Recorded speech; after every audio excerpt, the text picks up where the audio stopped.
Jadi, ini sudah terjadi beberapa minggu. Merasa sedih, merasa tidak berguna.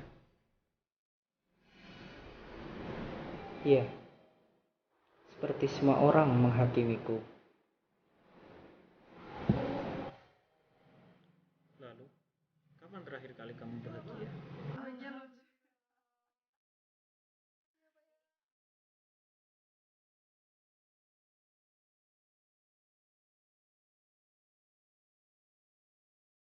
Bipolar? Apakah Anda bilang begitu sebelumnya?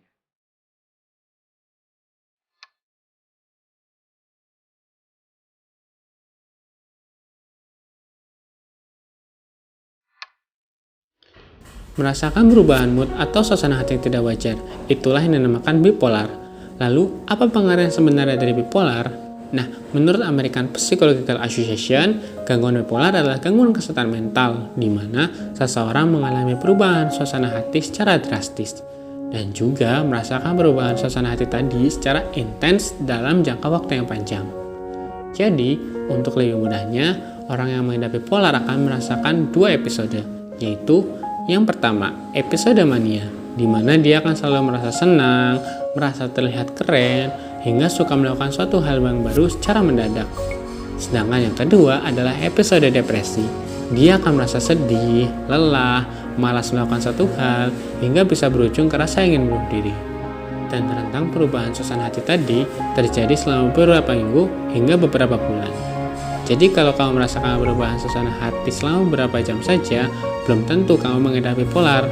Maka dari itu, untuk penegakan diagnosis diperlukan peran penting dari psikiater maupun psikolog. Bipolar sendiri disebabkan karena adanya ketidakseimbangan zat kimia di otak, dan ini berbeda dengan mood swing biasa. Adapun faktor resiko dari bipolar adalah yang pertama, faktor genetik dari riwayat keluarga. Yang kedua adalah lingkungan seperti penggunaan obat-obatan. Nah, setelah kita mengetahui apa itu bipolar, apa sih yang kita harus lakukan jika kita mengidap bipolar? Lakukan 3M. M yang pertama adalah membuat rutinitas setiap waktunya atau membuat jadwal sespesifik mungkin. Dalam kedokteran ada yang namanya jam psikologis, di mana jika jam psikologis sehari-hari kita berubah, maka akan membuat mood kita terganggu.